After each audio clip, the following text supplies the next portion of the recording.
जय हिंद मेरे प्यारे साथियों, आप सभी का हार्दिक स्वागत अभिनंदन है उत्कर्ष के इस शानदार से प्लेटफॉर्म पर। तो कैसे हैं आप सभी लोग? आई होप शानदार होंगे, मस्त होंगे, स्वस्थ होंगे, जबरदस्त होंगे। तो आ जाइए, एक बार शुरू करते हैं आज के इस जबरदस्त अल्टीमेट धुआंधार जानदार क्लास को।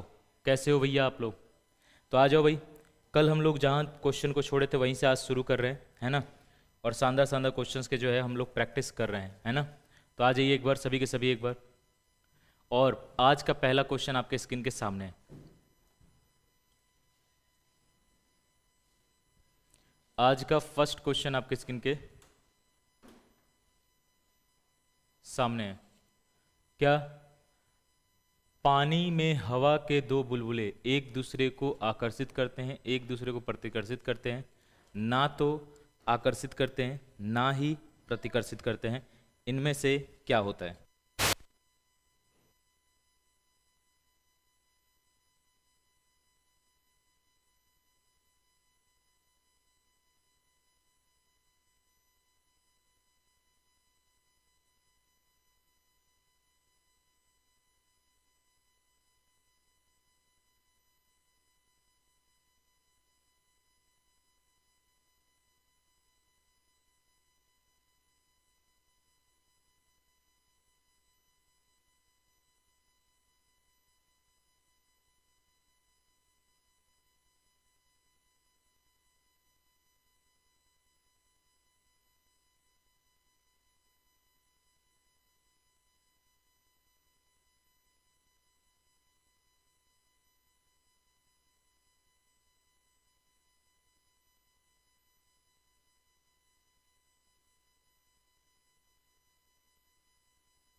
चलिए, यहाँ साफ आंसर हो जाता है। ये पानी के दो बुलबुले क्या करते हैं सर?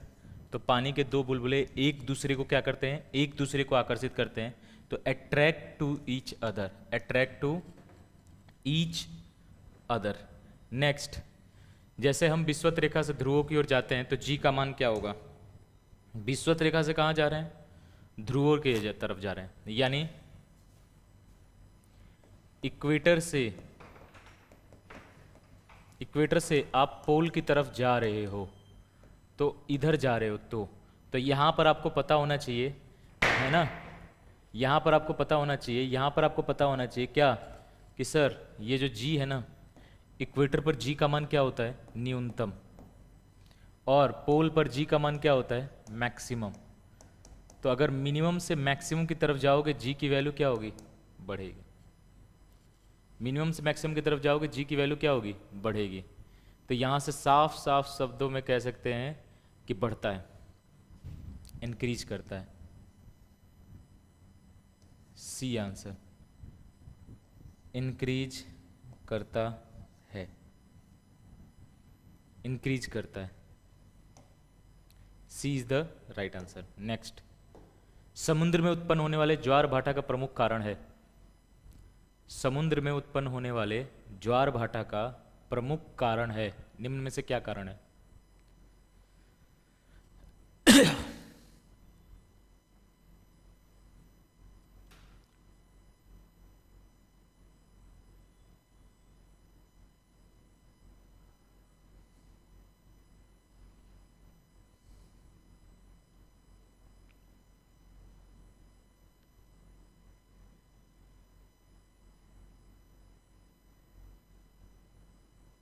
Very good. चलिए, अगर मैं बात करूं तो यहाँ साफ साफ शब्दों में कह सकते हैं चंद्रमा का पृथ्वी पर जो गुरुत्वाकर्षण बल लगता है, या गुरुत्वीय प्रभाव जो होता है, इसके कारण ज्वार भाटा होता है। तो यहाँ पर जिन बच्चों का आंसर डी आ रहा है वो बिल्कुल सही है, D is the right answer. Next, पृथ्वी के वायुमंडल में प्रवेश करते हुए अंतरिक्ष यान में आग लग सकती है, इसका कारण क्या है? वायु का पृष्ठ तनाव, वायु की श्यानता, उच्च वातावरण का उच्च ताप, अधिक ऊंचाई के वातावरण में ऑक्सीजन का अधिक अनुपात। इनमें से कौन सा कारण हो सकता है, बताओ। Which one of the region is correct?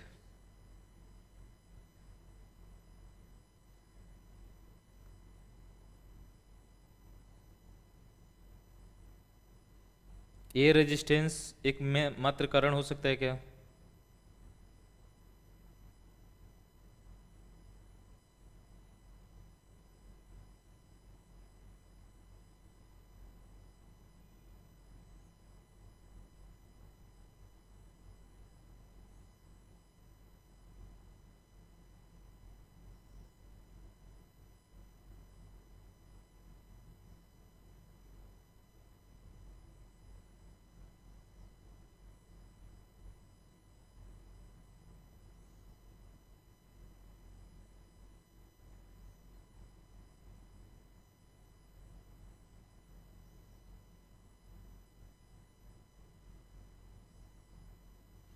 उच्च वातावरण का उच्च ताप, the higher temperature of the upper atmosphere, या कह सकते हो वायु की श्यानता,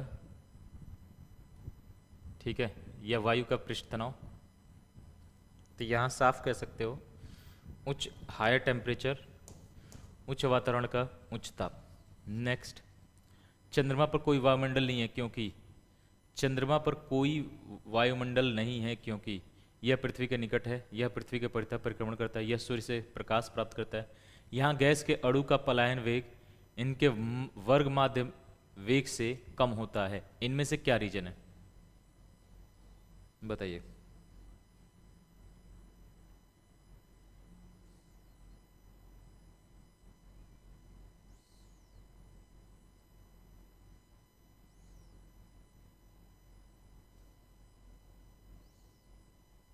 बिल्कुल सही। क्या हो जाएगा इसका आंसर?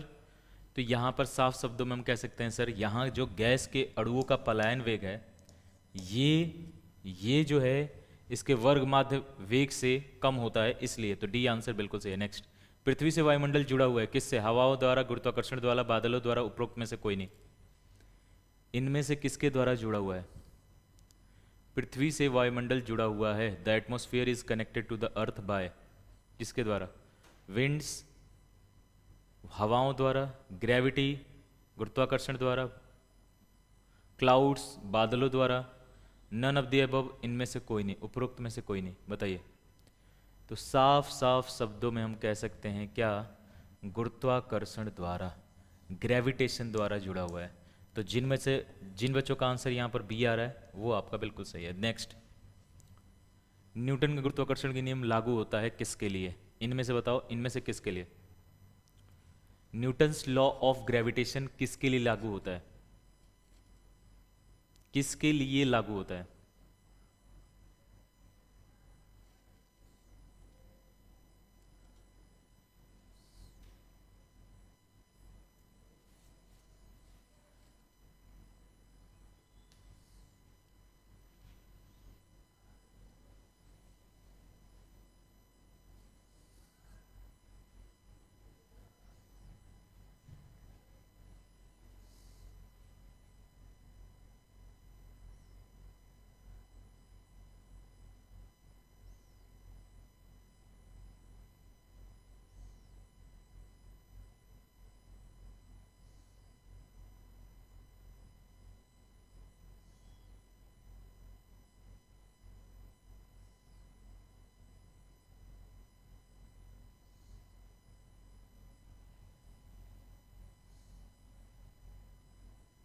जल्दी से।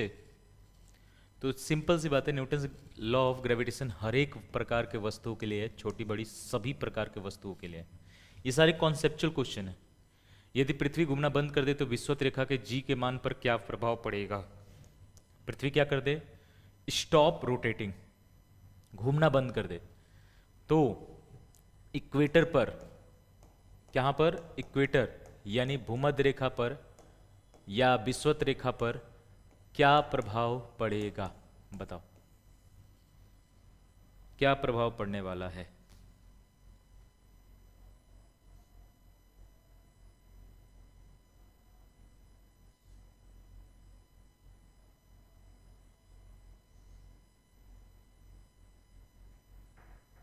Very good.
चले, तो इक्वेटर पर अगर देखोगे विषुवत रेखा पर जी का मान क्या होता है, तो जी का मान अगर देखोगे तो ये होता है जी डैश इजगल टू, मतलब जी इक्वेटर है g minus R E omega square, यही होता है, यस। अब ओमेगा कह रहा है जीरो, तो ओमेगा जीरो हो जाएगा, तो पहले कुछ वैल्यू घट रही थी, अब वो पूरा घटने वाली वैल्यू जीरो हो रही है, तो ओवरऑल जी डैश तो बढ़ेगा, ये क्या होगा, इंक्रीज। क्यों, क्योंकि पहले जी में से कुछ घट रहा था, अब नहीं घट रहा, तो भाई जाहिर सी बात है ये इंक्रीज करेगा, बढ़ जाएगा, तो यहाँ पर राइट आंसर हो जाएगा क्या, इंक्रीज यानी बढ़ जाएगा, इंक्रीज यानी बढ़ जाएगा। नेक्स्ट, पृथ्वी के केंद्र पर किसी पिंड का भार क्या होगा, ये बताओ, यानी कहां पर बताना है, at the centre of the earth, at the centre of the earth, पृथ्वी के केंद्र पर किसी पिंड का भार क्या होगा, बताओ, पृथ्वी के केंद्र पर किसी पिंड का भार क्या होगा, कितना होगा। तो पृथ्वी के केंद्र पर जी की वैल्यू कितनी होती है, ये बताओ सबसे पहले, अगर मैं पूछूं यहां से कि ये बताओ मुझे कि जी की वैल्यू कितनी होती है, तो आप बोलोगे सर ये तो सिंपल सी बात है, जी की वैल्यू जीरो होती है। तो सर जब जी ही जीरो है तो वेट होता क्या है, एम जी तो होता है, तो सर वेट क्या होगा, ये भी जीरो होगा, सिंपल सी बात है। तो यहां पर राइट आंसर क्या हो जाएंगे, राइट आंसर आपके A is the right answer, A is the right answer, A जो है वो बिल्कुल सही उत्तर है, सत्य उत्तर है। नेक्स्ट, सरलोलक की लंबाई होती है, the length of second pendulum is, the length of second pendulum is, अगर मैं निकालो तो ये होता क्या है, T equal to 2 pi under root L by g, यही तो होता है, यस। हमें पता है कि टाइम पीरियड सेकंड पेंडुलम का कितना होता है सर, 2 सेकंड, और ये हो जाएगा 2 pi under root L by g, अगर मैं दोनों तरफ स्क्वायर करूँ तो ये हो जाएगा इधर 4, इधर हो जाएगा 2 का स्क्वायर पाई स्क्वायर, और ये आ जाएगा एल बाई जी, एल को एक तरफ रखो तो एल इजकल टू हो जाएगा कितना, 4 में जी अपॉन में 4 पाई स्क्वायर, यानी यहाँ से अगर मैं बात करूँ तो 4 और गुड़े 9.8 रखूँ और नीचे 4 गुड़े पाई स्क्वायर रखूँ, तो ये आपका आ जाएगा खट खट, और ये आ जाएगा 9.8 और नीचे आ जाएगा 3.14 का स्क्वायर, कर दो,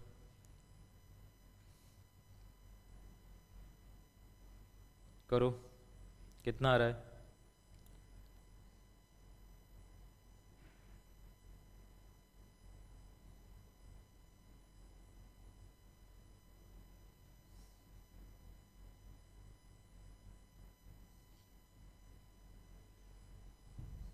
कितना आ रहा है, अप्रॉक्स में लगभग लगभग ये 1 आएगा, लगभग लगभग 1, तो 1 मीटर, 1 मीटर को हम क्या लिख सकते हैं? तो 1 मीटर को लगभग 100 सेंटीमीटर, तो ये लगभग 100 सेंटीमीटर के बराबर होगा। अच्छा, इसमें 99.8 सेंटीमीटर भी दिया है, तो लगभग 1 मीटर कह रहे हो।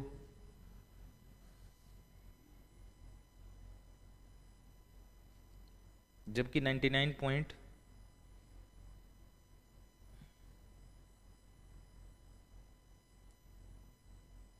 99 पॉइंट समथिंग है, ठीक है। तो उसको आप 1 मीटर ही मान के चलो, क्योंकि इसमें तो ऑप्शन ऐसा दे दिया है, लेकिन क्वेश्चन में ऐसे कोई ऑप्शन नहीं देता। 1 मीटर जनरली ऑप्शन में रहते हैं, तो 1 मीटर जो है आपका राइट आंसर हो जाएगा। चलिए, एक स्प्रिंग तुला पर खड़ा स्प्रिंग तुला का पठ्यांक 60 किलोग्राम भार है। यदि व्यक्ति प्लेटफॉर्म से नीचे कूदता है तो स्प्रिंग तुला का पठ्यांक क्या होगा? बढ़ेगा, वही रहेगा, शून्य हो जाएगा? पहले ए फिर बी, सॉरी, पहले ए फिर सी, इनमें से क्या होगा बताओ? स्प्रिंग बैलेंस पे जब वो था तो कितना वेट बता रहा था? 60 kg। अब वो कह रहा है कि जंप कर रहा है तो क्या होगा? जंप कर रहा है, जंप कर रहा है तो क्या होगा?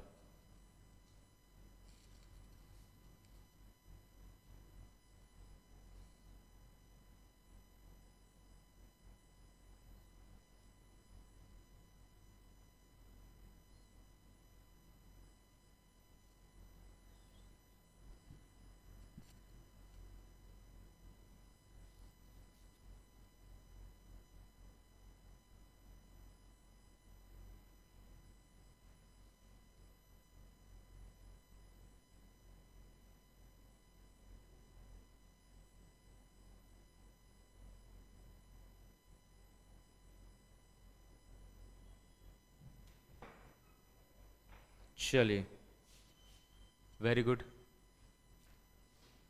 Very good. होता क्या है, जैसे ही वो जंप करेगा ना, तो पहले क्या होगा? बढ़ेगा, और फिर वो शून्य होगा। तो यहाँ पर राइट आंसर हो जाएगा D. D is the right answer. उपग्रह का भारहीनता का कारण क्या है, ये बताओ? उपग्रह का भारहीनता का कारण क्या है? उपग्रह का भारहीनता का कारण क्या है, इनमें से बताइए। शून्य गुरुत्व, गुरुत्व केंद्र, उपग्रह तल के शून्य प्रतिक्रिया बल, उपयुक्त सभी।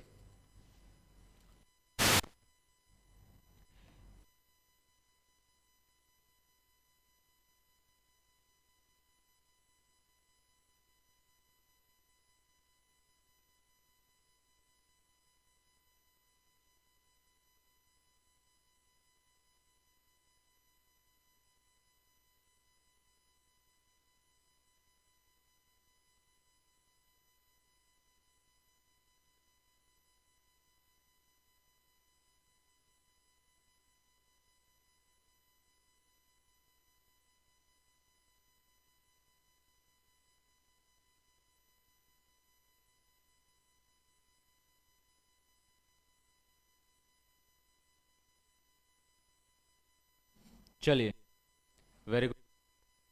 शून्य गुरुत्व, गुरुत्व केंद्र, उपग्रह तल के शून्य प्रतिक्रिया बल, उपयुक्त सभी। तो सर इनमें से कौन सा हो जाएगा?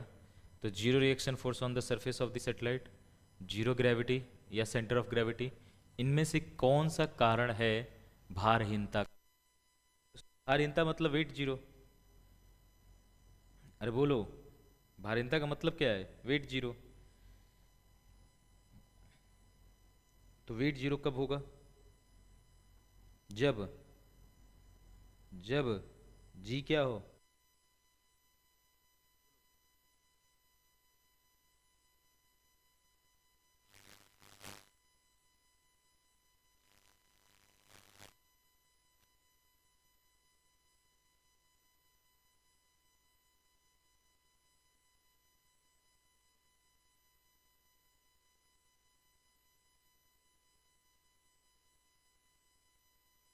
स्केप वेलोसिटी और ऑर्बिटल वेलोसिटी में क्या रिलेशन है? स्केप वेलोसिटी और ऑर्बिटल वेलोसिटी में क्या रिलेशन है, क्या संबंध है? बताओ, कितना गुना होता है स्केप वेलोसिटी ऑर्बिटल वेलोसिटी का? कितना गुना होता है? कितना गुना होता है?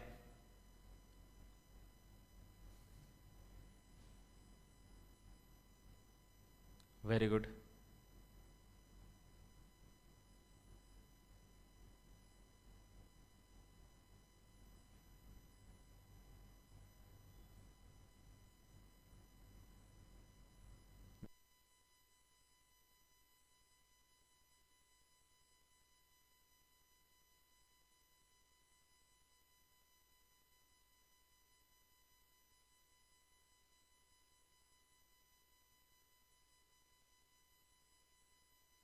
आप कह सकते हैं एस्केप वेलोसिटी जो है √2 टाइम्स है ऑर्बिटल वेलोसिटी का, √2 टाइम्स है ऑर्बिटल वेलोसिटी का। तो यहाँ से हम डायरेक्टली आंसर कह सकते हैं A is the right answer,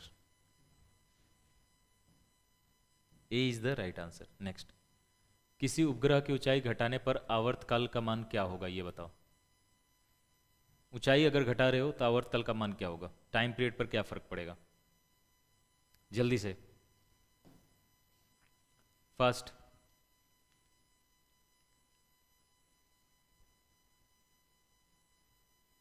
क्या फर्क पड़ेगा?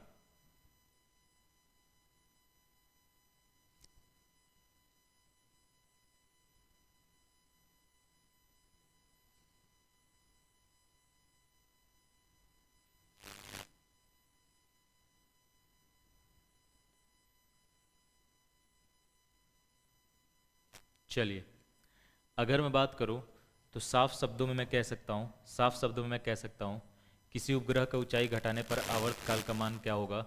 तो सुनो, ऊंचाई अगर घटा रहे हो, हाइट कम कर रहे हो, तो जी की वैल्यू क्या होगी, बढ़ेगी। हाँ या ना? ठीक है, ऊंचाई घटाओगे तो जी की वैल्यू क्या होगी, बढ़ेगी। और जी की वैल्यू बढ़ेगी तो टी का इन्वर्सली प्रोपोर्शनल √g। तो जी बढ़ेगा तो टाइम पीरियड क्या होगा सर, कम होगा। यस, कौन कौन ऐसे सोच रहा है, बोलिए। कौन कौन इस प्रकार से सोच रहा है?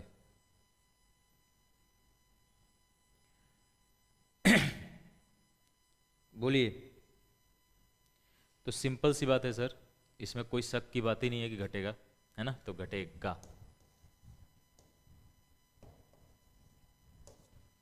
चलिए, तो जिन बच्चों का आंसर यहाँ पर ये आ रहा था बिल्कुल सही है। मेरे प्यारे बच्चों, आपको पता ही है कि अभी जो है दिवाली का बहुत ही शानदार ऑफर आपके उत्कर्ष ऐप पर चल रहा है, जिसमें अगर मैं बोलूँ तो 24 अक्टूबर तक, 24 अक्टूबर तक याद रहे, सभी डिफेंस के ऑनलाइन कोर्सेज पे, इवन उत्कर्ष के सभी ऑनलाइन कोर्सेज पर जो है आपको 90% तक का छूट मिल रहा है। साथ में 13% का एक्स्ट्रा डिस्काउंट मिल रहा है। उसके लिए आपको कूपन कोड इस्तेमाल करना होगा UC13। कोर्स की जो वैलिडिटी है वो एग्जाम तक आपकी रहने वाली है। और फाइनल सिलेक्शन पर 100% फीस जो है ये आपका वापस होने वाला है। 100% जो है फीस ये रिफंड होने वाला है फाइनल सिलेक्शन पर। तो फाइनल सिलेक्शन अगर आप लेते हैं तो 100% आपका फीस भी रिफंड हो जाएगा। अब इसमें सर डिफेंस के कौन से कोर्सेज हैं, तो जैसे एयरफोर्स XY ग्रुप की बात करूं 01/2027 के लिए, जो कि जोधपुर क्लासरूम से क्लासेस चल रही हैं, इसकी स्टैंडर्ड और प्राइम बैचेस पे भी आपका ऑफर है। एयरफोर्स X ग्रुप की बैच पर, एयरफोर्स Y ग्रुप की बैच पर, NDA टारगेट बैच पर, इन सब पर जो है आपको यहां पर शानदार ऑफर दिया जा रहा है। साथ ही में अगर मैं बोलूं तो हमारी जो उत्कर्ष ऐप पर टेस्ट सीरीजेज हैं, इन टेस्ट सीरीज पर भी जो है आपको अप टू 90% का डिस्काउंट दिया जा रहा है। तो इसका भी आप लाभ उठा सकते हैं उत्कर्ष ऐप पर जाकर। तो इसी के साथ आज के इस सेशन को मैं यहीं तक रखूंगा और एक बार फिर से आप सभी विद्यार्थियों को मेरी तरफ से हैप्पी दिवाली। आप सभी को दिवाली की बहुत बहुत शुभकामनाएं। ये दिवाली आपके लिए ढेर सारी खुशियां लाए, सिलेक्शन लाए, वो सब चीज़ जिसका आप इंतजार कर रहे हैं, जिसके लिए आप दिन रात मेहनत कर रहे हैं, वो सब आपको मिले। इसी शुभकामनाओं के साथ आज की इस क्लास को मैं एंड करता हूं, खत्म करता हूं और मिलते हैं फिर नेक्स्ट क्लासेज में। तब तक के लिए love you all, take care, keep smiling, keep practice. जय हिंद।